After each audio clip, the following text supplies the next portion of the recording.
Hello, everyone, and welcome. Have you ever stopped to think about something as fundamental as marriage?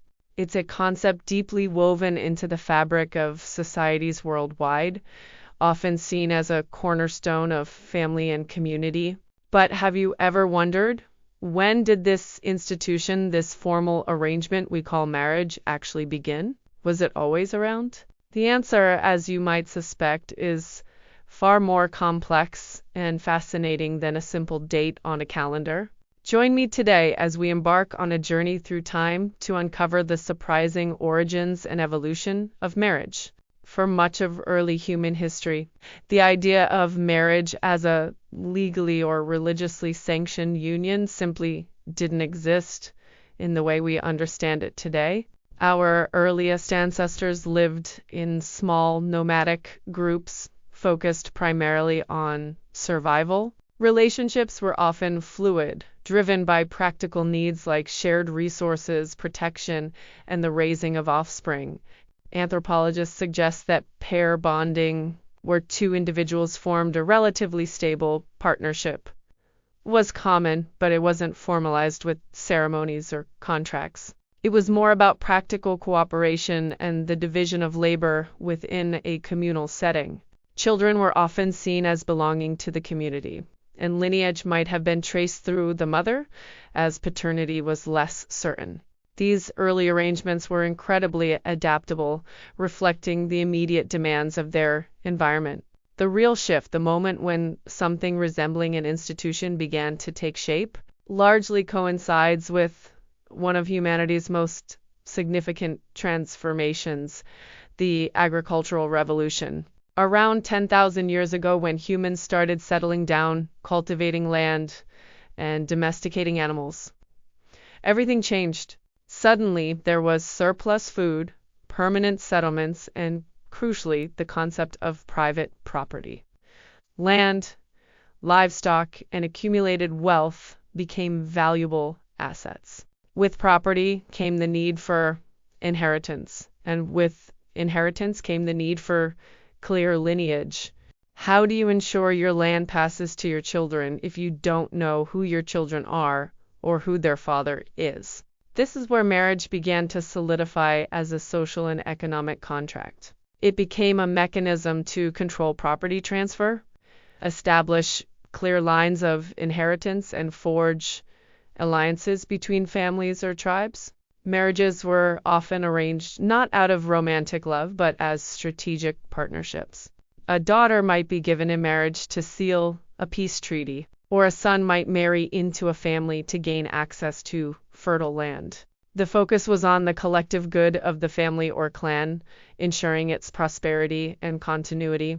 In many early societies, women's roles within these arrangements were often tied to their ability to bear children and contribute to the household economy, further emphasizing the practical nature of these unions. As civilization grew, so did the complexity of marriage. In ancient Mesopotamia, for instance, legal codes like the Code of Hammurabi, dating back nearly 4,000 years, contained detailed laws about marriage, divorce, and property rights. These weren't just social customs. They were codified laws governing relationships, outlining responsibilities and consequences. In ancient Greece, marriage was primarily for procreation and the production of legitimate heirs to ensure citizenship and family continuity. While affection might have developed, it wasn't the primary driver. Women were often married young, and their lives revolved around the household. The Romans, ever pragmatic, also viewed marriage largely through the lens of family lineage and social status. They had various forms of marriage, some more formal than others, but all served to solidify social structures and ensure the continuation of the family name and property. Interestingly, the Romans also introduced the concept of asterisk, affectio, maritalis, asterisk, a mutual intention to be married, which hinted at a more personal dimension, though it was still intertwined with practical considerations. Then came the profound influence of religion. Across different faiths, marriage began to acquire a sacred dimension. In Judaism, marriage is seen as a divine commandment, a holy covenant, and the foundation of the family unit, emphasizing procreation and companionship. With the rise of Christianity, particularly from the early medieval period onwards, marriage gradually transformed into a sacrament, a holy union blessed by God and the Church. The Church played a pivotal role in defining marriage as a lifelong monogamous bond, often emphasizing its indissolubility. This shift moved marriage beyond just a secular or economic arrangement, imbuing it with spiritual significance and moral obligations. Similarly, in Islam, marriage is a contract but also a sacred bond, emphasizing mutual rights and responsibilities. And in Hinduism, it's a sacred union for spiritual and social duties. So, when did marriage start? It wasn't a single event, but a gradual evolution. It began as practical pair bonding for survival, transformed into a crucial economic and social contract with the advent of agriculture and private property, and was later imbued with deep religious and spiritual meaning by various faiths.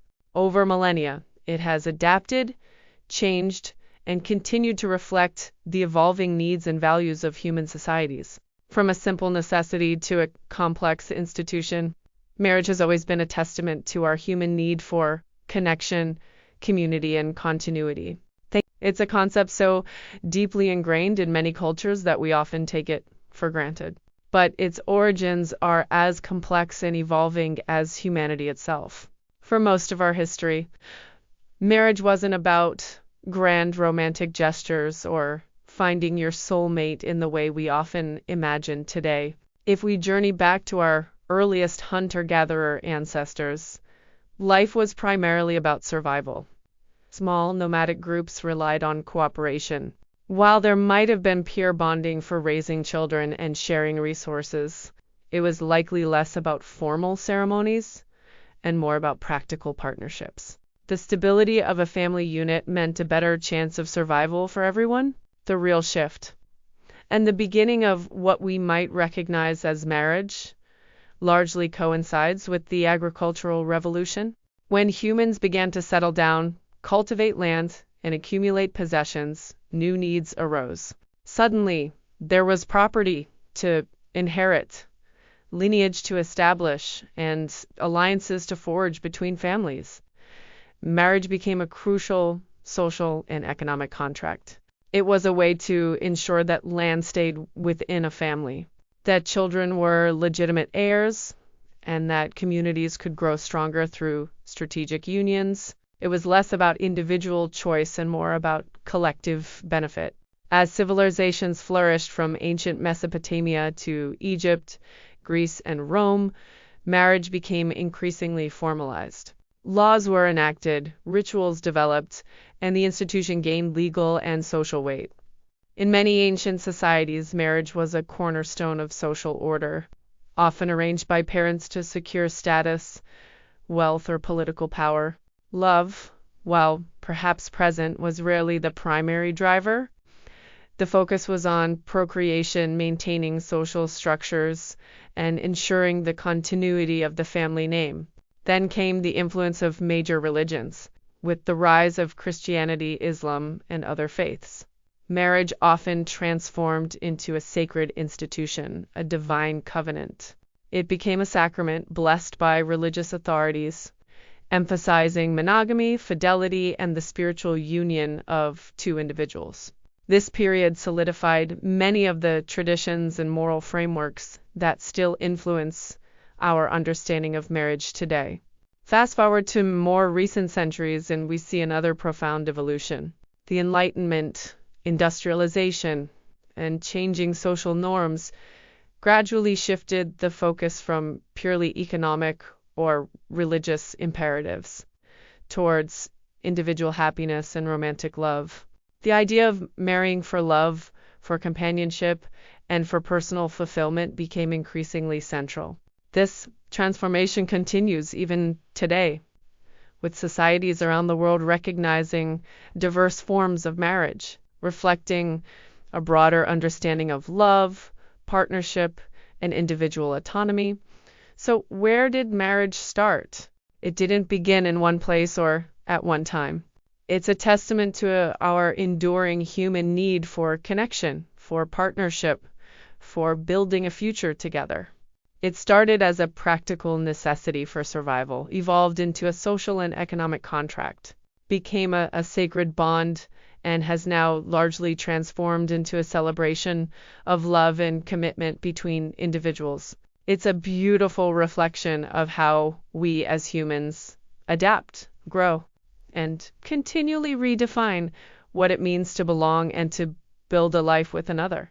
Thank you so much for joining me on this journey through the history of marriage. I hope this exploration has given you a deeper appreciation for this fundamental human institution. If you found this video insightful, please consider giving it a like. And if you'd like to explore more fascinating topics with me, don't forget to subscribe. Your support means the world.